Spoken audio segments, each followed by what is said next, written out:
Avez-vous déjà entendu parler de la tribu des Banyankole?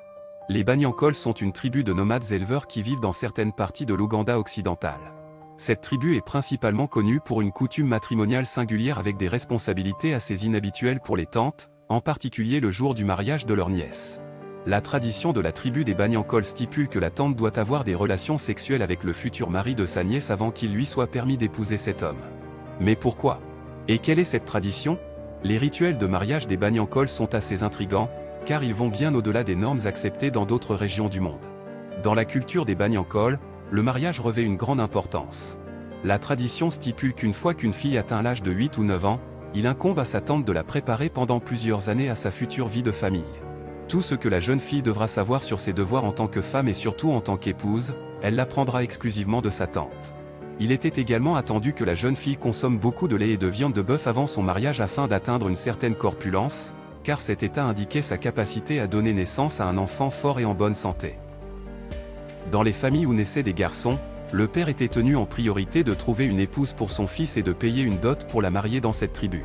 Selon la richesse de la personne, cela pouvait inclure plusieurs vaches, chèvres ou pots de bière. Habituellement, le futur mari offrait 14 chèvres au futur beau-père. Ensuite, le beau-père distribuait les chèvres offertes à ses frères et sœurs. Une fois la dot payée, les préparatifs principaux pour le mariage commençaient. Mais lors du mariage, c'était souvent le marié qui sortait gagnant, en réalité. En effet, les cadeaux que la famille de la mariée apportait au mariage dépassaient parfois ceux payés par le marié en tant que dot pour la mariée. Le jour du mariage, un festin est prévu chez la mariée, où son père sacrifie un taureau. Ensuite, un autre banquet se déroule chez le marié, où les préparatifs pour l'union sont faits. Mais avant le mariage, la mariée et le marié devaient tous deux passer par un test.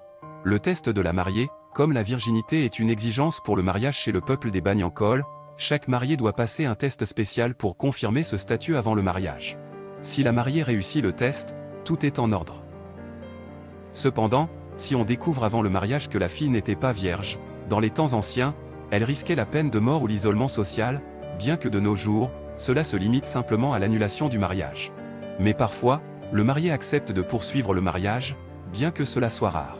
Le test du marié, la tante de la mariée doit vérifier la puissance et le courage du futur époux de sa nièce. Pour cela, elle doit avoir des relations sexuelles avec lui dans une hutte séparée. Pendant ce processus, la tante étudie également attentivement les compétences et les préférences du futur marié afin de donner ensuite son consentement au mariage. La tante donne également des conseils utiles à sa nièce sur la manière de se comporter lors de sa première nuit de noces avec cet homme. On estime que cette expérience permettait à la mariée de satisfaire plus habilement son mari dès le premier jour de leur mariage. Bien que cette coutume archaïque puisse sembler étrange, elle démontre à quel point notre monde est riche en traditions de mariage inhabituelles. Et vous, que pensez-vous de cette tradition? Partagez vos opinions dans les commentaires.